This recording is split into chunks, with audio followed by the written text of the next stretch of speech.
इस माँ के पावन तट के ऊपर आते हैं, स्नान करने के लिए आते हैं। इसीलिए माता को पाप विनाशिनी बोला है, पापों का नाश करने वाली। पतित पावनी बोला है, पतितों का उद्धार करने वाली। लेकिन हम जब आते हैं और देखते हैं, और आप लोग भी देख रहे होंगे कि घाटों पे क्या स्थिति हो रही है, ये और कोई नहीं आता, हम ही लोग आते हैं, हम ही लोग करते हैं। अब देखिए सामने कोई जूता फेंक गया, कोई कपड़े फेंक गया, कोई क्या कर गया। तो कम से कम हम अपनी माँ को इस तरह से अपवित्र तो नहीं करें ना, नहीं करना चाहिए ना, ध्यान रखना चाहिए। हम आते भी है तो हम कभी यहाँ से जाएं भी तो लोगों से बोलें कि भाई गंगा तट पे जाओ, तो हम माँ को इस तरह से नहीं करें। आप देखिए, अगर हम कहते हैं कि गंगा में स्नान करने से हम शुद्ध हो जाएंगे, पाप से मुक्त हो जाएंगे, तो ये हमारी गलतफहमी है।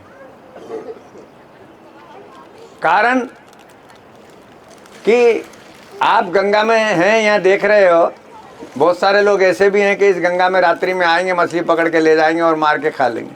वो तो रात 24 घंटे बेचारी गंगे में ही रहती है, उसे बोध नहीं है कि गंगा में रहने से मेरी मुक्ति होगी। लेकिन हम लोग इंसान हैं, इंसान को बोध है। आर निंद्रा भय में तुनश्ची समान वेति पशु भी नराणाम धर्मस्य विशेषा नरस्य एका धर्महीनस् पशु समाना।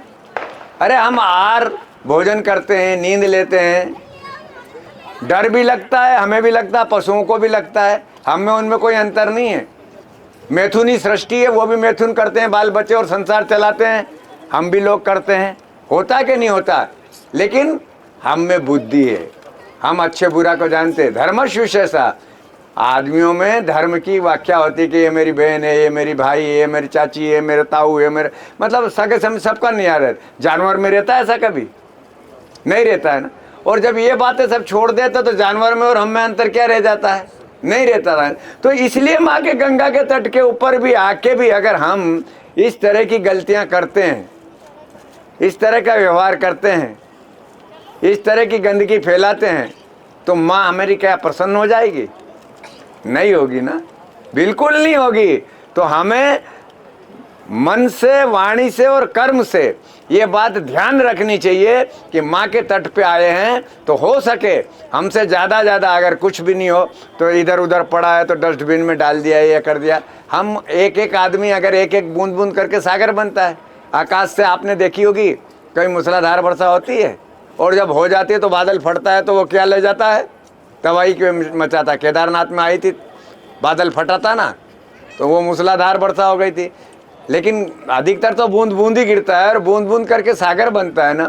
हम छोटी छोटी बातों के ऊपर भी माँ के तट पे आकर अगर ध्यान देते हैं और माँ की सच्ची भक्ति करते हैं तो इससे बड़ी भक्ति नहीं होगी। मैं दावे के साथ कहता हूँ, अगर हम इस तरह का संकल्प लेते हैं तो हमें माँ प्रसन्न रहेगी, धन्य धान्य से प्रसन्न रहेगी, परिवार से प्रसन्न रहेगी, आर्थिक रूप से प्रसन्न रहेगी, स्वास्थ्य के रूप से प्रसन्न रखेगी और हमारा चित्त भी हमेशा प्रसन्न चित्त रहेगा।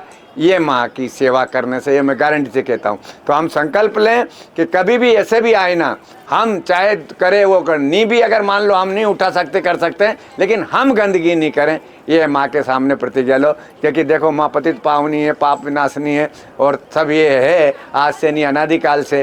राजा सागर के 60,000 ऋषि ने तारे और आज भी जितने भी आते हैं, लाखों करोड़ों लोग आते हैं, उनकी हड्डियाँ इस गंगा में प्रभावित होती है। अगर ये गंगा उनको गलाती नहीं, इसी के जल में वो शक्ति है। तो अब तो यहाँ पहाड़ों के ढेर लग जाते हैं हड्डियों के, लेकिन माँ में शक्ति है। माँ का जल ही है, सुन लीजिए, जो आप वर्षों तक रख सकते हो और कहीं किसी नदियों का जल नहीं रख सकते, रखोगे बाप बन के उड़ जाएगा। तो ऐसी शक्ति रूपी माँ के तट पे आए हैं और हम अगर वह करते हैं तो हमारा सब दुख भी हरती है और नहीं करते हैं तो उल्टा दुख प्राप्त भी कर लेते। इन्हीं शब्दों के साथ गंगा मैया की